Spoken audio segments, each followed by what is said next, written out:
just more you're kind of beautiful. Welcome to MsMojo, and today we're counting down our picks for the most memorable and significant moments in the gritty neo-western's central love story. Look out for spoilers ahead. What's that? The proper term for it would be a juxtaposition. Number 10, A Night Out, The Apocalypse of Change. You know, this is the first time that we have been outside of Montana together. It's the first time I've been out in Montana ever. Naturally, Rip and Beth spend the first night of their Texas reunion in a fancy Amarillo hotel. But they don't just stay in bed, debating a life of adventure. They find their own in the hotel's hidden speakeasy. As they observe patrons from across the heartland, Beth realizes that not one is really a tourist in these parts. You up here on a vacation? I'm a cattle buyer, ma'am. A lot of cattle to buy around here? There's around 2 million of them here right now, so yes, ma'am. You're sitting in the cattle capital of the world. Your cowboy should know that. So much for Rip's accomplishment of leaving Montana for the first time. His and the generationally wealthy Beth's different perspectives on travel, luxury, and culture illustrate the divide in their adjacent upbringings. Their heart-to-heart speaks to how Beth pushes her husband out of his comfort zone, while he keeps her grounded. The couple's little differences only make their marriage fuller. Let's dance. I don't see a dance floor. Well, we'll make our own. Number 9, Dating with Wolves, Kill the Messenger. You have to appreciate a first date that lets you know what you're in for. Even with their long history, Rip wants to begin his formal courtship of Beth with a music festival. You wanna go with me?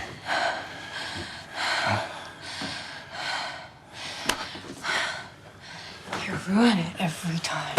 His cold-blooded sweetheart would prefer a date more suited to her personality. She takes Rip up on his invitation to sit in a park, get drunk, and watch wolves attack an elk. It's a twisted outing, alleviated by the couple's sincere banter.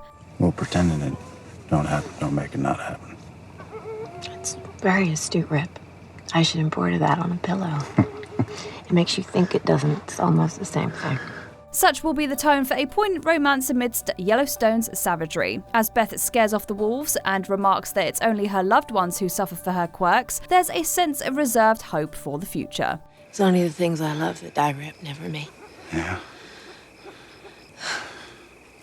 Come to think of it, I'm surprised you're still standing.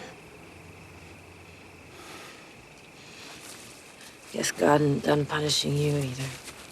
Number 8, Rooftop Rendezvous, Resurrection Day. The Montana night sky can make even this couple sentimental. Rip joins Beth on her mansion's roof to drink whiskey and discuss their relationship. Beth, I'm way too tired to analyze exactly what it is that you want, but I know it ain't a date. It's no test. Just a date. Lord knows you can afford it.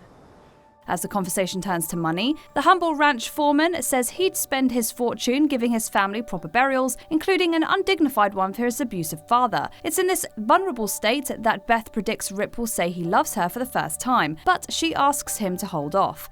Tell me when it saves me. Okay. I won't say it. That moment tragically came later in the episode, after Rip lethally dispensed with Beck henchmen who attacked Beth in her office. The parallel kisses on the rooftop and this bloody scene epitomize the ways these two protect each other. Beth, I love you. I love you. Number 7, Rip makes breakfast. Freight trains and monsters. It's a long road to recovery for Beth following the traumatic Dutton-Beck feud. She most notably turns a corner after spending a night at Rip's new house. You ever have fry bread?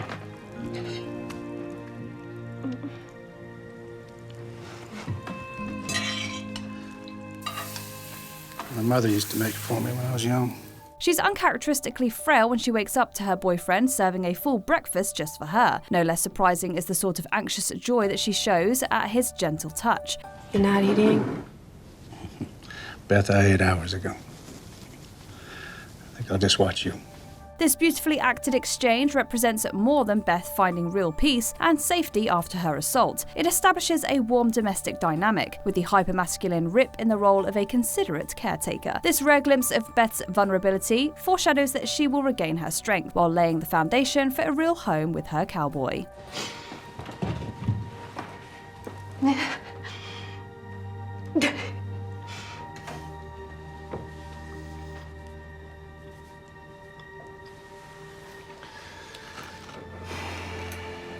Number 6, the end of him, going back to Cali. Both the future and the past come out after Beth lets slip that she wants to marry Rip. What should I call you? Wife.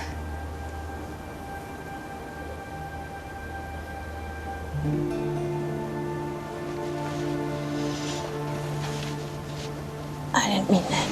When he later breaks the awkward silence on the porch, he says that every day with Beth is a gift. She thus tearfully reveals a difficult truth. I can't have children.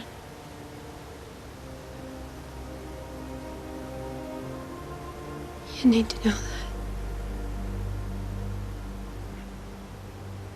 Being with me is the end of you. Rip asserts that she's all he'll ever need. This partially resolves the tragedy that has long held the couple back, though Rip will never learn that Beth secretly terminated a pregnancy at a Native American clinic when she was a teenager. At the time, this meant mandatory sterilization, but this is a couple who complete each other, regardless of whether their family grows or not. My tomorrows are... well, they're all yours. Number 5, first family meal, phantom pain. I'll just rub you when you're sleeping. I ain't sleeping. I'm going to sit in that chair until the morning, and then I'm going to run your ass into town. Can he at least finish whatever we're calling this? The Wheeler home must go through a big adjustment when Beth takes in the orphan, Carter. The young stable boy is himself unsettled by this arrangement until he sits down to a hamburger helper dinner with his new guardians. Hamburger helper. Made with hamburger this time.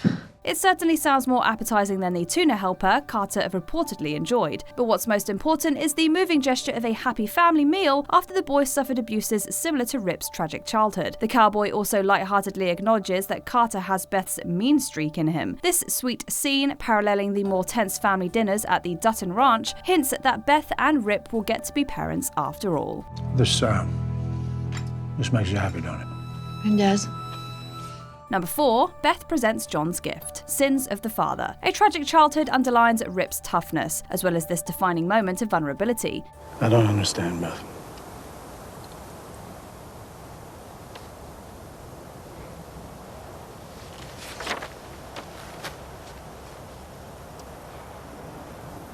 He's saying it's yours.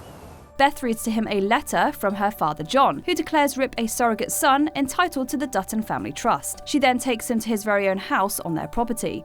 Oh, there's no accounting for taste, but I guess it's the thought that counts.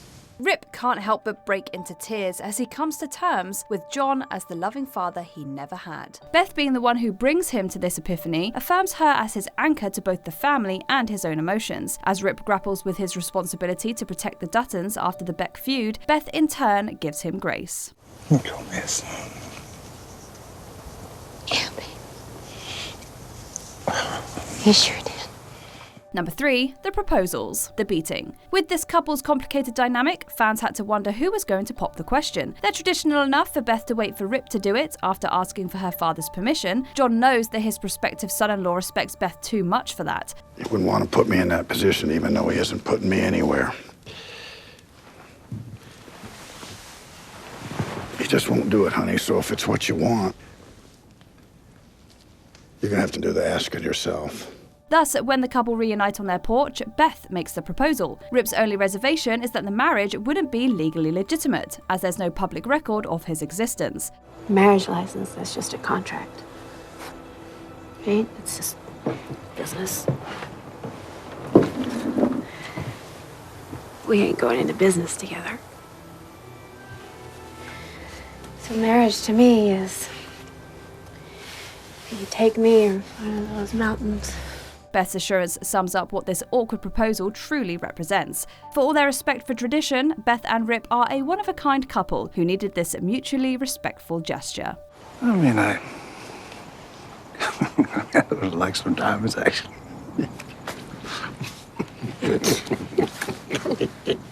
Number 2, the wedding. Grass on the streets and weeds on the rooftops. Fired up on tying up loose ends after a chaotic 4th season, Beth finishes the day by settling personal business. She realizes that life's too short for planning her dream wedding.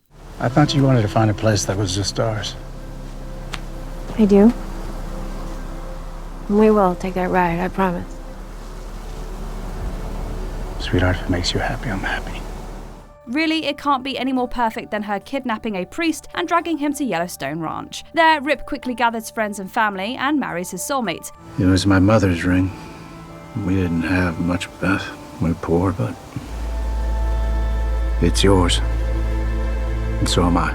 Punctuating Beth's reckless stunts with Rip's romantic musings is a natural, oddly moving culmination for this couple. In terms of characterization, there is nothing spontaneous about this wedding. It's the right balance of pre-subducting abrasiveness and classic sentimentality, just like the new Mr. and Mrs. Wheeler themselves. How exactly did she kidnap you? Pistol. It was just a little one. Okay. Tiny. Hey, come on. Jesus Christ. Before we unveil our top pick, here are a few honourable mentions. First kiss, touching your enemy. Teenage Rip and Beth exchange guilt over the death of loved ones. Then exchange a kiss. I don't know how. Me neither.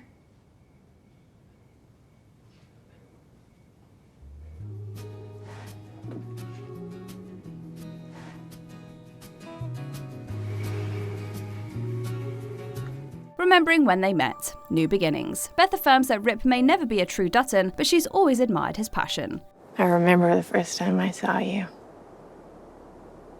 So wild. So angry. God, you were beautiful. Dancing in the dirt, freight trains and monsters. The couple ends a hard day dancing in the chorale to Tyler Childers' Lady May. I've seen my share of trouble, and I've held my weight in shame. But I'm baptized in your name,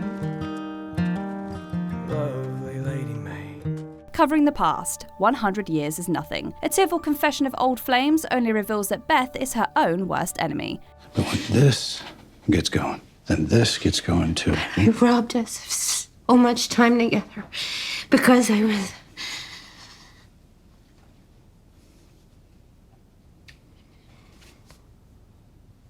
It's still robbing us. Fireball therapy. Counting coup. Beth helps Rip through grief with a glass of whiskey and a fireplace. Now when you throw your whiskey glass in the fire, you get a big fireball. You really feel like you did something. Before we continue, be sure to subscribe to our channel and ring the bell to get notified about our latest videos.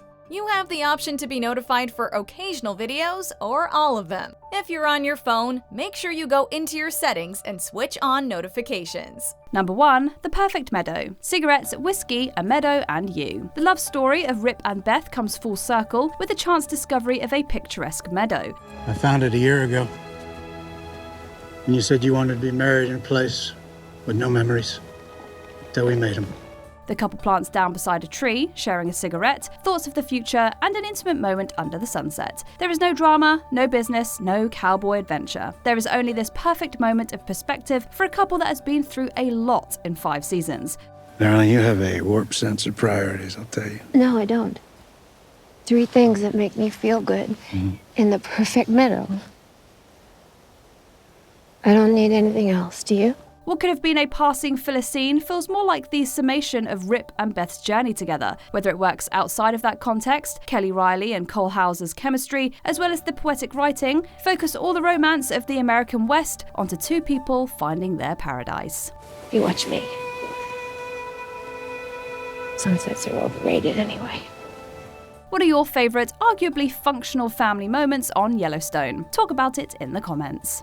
I like leaving you sitting here on a porch like this. It'd be a whole lot better, though, if you were here when I got home.